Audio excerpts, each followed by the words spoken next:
I get asked from time to time, what's it like when I record at home? Now, given I don't have to record at home, I could pull up to a studio. I like to record at home because it makes it a lot easier on money, it makes it a lot easier on time, and it makes it a lot easier on, I like having creative control over the process of me making music. Of course, I'm an artist, just like anybody else who really likes to really make music. Motherfuckers like to make music by themselves for the most part. Really, when I like to make music, going to a studio, I really keep it to just features or pulling up for like really big projects and stuff like that. I haven't had the chance to, or really the time to recently. For me personally, that's what I like to do when it comes to recording in a major studio and stuff like that. But let me take the time to show y'all what my studio looks like. So this is my setup. It's right here. This whole mess of a place. I got 2 monitors, some basic studio equipment, microphone, headphones, Beat headphones. I don't even know the brand of the microphone. It's just a studio microphone. New PC. And yeah, I don't use it right now, but I also have a MIDI keyboard, a Kai MIDI keyboard, I think is what it's called. 2 actual keyboards that I use to. I like recording music, like playing video games. So I like to have one keyboard specifically for making music, and then this one just to like type on for shit. But yeah, after taking a little bit of time to clean up for y'all, I record on FL Studio. That's my main DAW that I like to use to record just music platform. But anybody can use anything really. I actually started making beats and recording a little bit on BandLab for funsies just to try it out. And I fuck with that. I fuck with that heavily. It's like GarageBand. And for anybody who knows, a lot of major songs have been produced on GarageBand. And I wouldn't be surprised if major songs are being produced right now on BandLab. So, that's just really cool to me as well. But yeah, personally, I use FL Studio, and I always keep this one up just with the BPM finder and song key finder, so that I'm able to look at tracks and kind of have a dual screen available for me to be able to record on.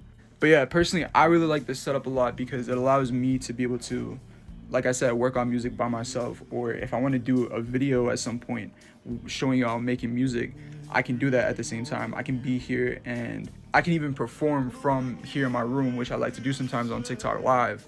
And really, there's ups and downs to it. I mean, with my room, I have a pretty good room for recording in. Like, when it comes to the space, I have really, really good audio quality in my room. I don't have an echo too much in my room, and the space is condensed enough for me to be able to just record in. So when it comes to ups and downs, it's really like, I'm lucky enough to have a space that's fitted for me, and I've learned to adjust my space for myself to be able to record for what I need and how I make music.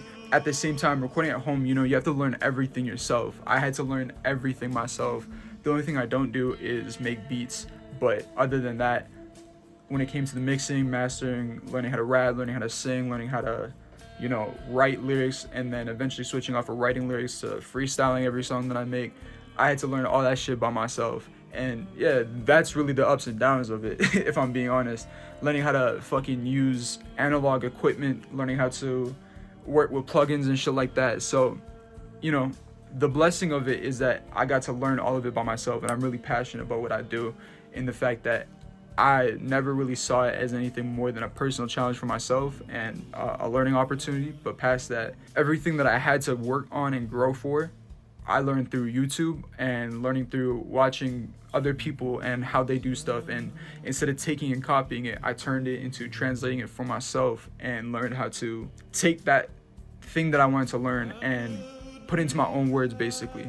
Another big thing that I also got the blessing of was learning how to get my own sound. I obviously am a person. I've listened to music a lot from a whole bunch of different artists, from rock music to rap music to old blues, old country music, to pop music and everything in between. I actually grew up as a radio baby, if you can believe that. And I had to adjust off of that.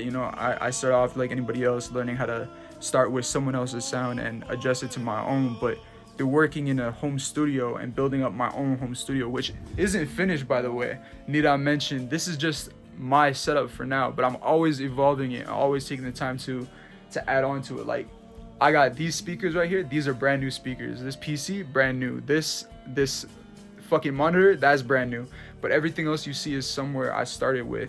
And through taking the time working on my tracks and listening to my tracks and learning from the people who I consider my inspirations and from the greats even, I want to be great. You know what I'm saying? I want to be great too. A living legend type shit. And motherfuckers got there by working on my shit in the comfort of my space and learning through hardship and struggle, and only taking advice in what I need to, and taking the opinion of myself and the people who I actually trust that know some shit about music. And for everyone else, I took it with a grain of salt and either added or subtracted it from what I actually needed for myself.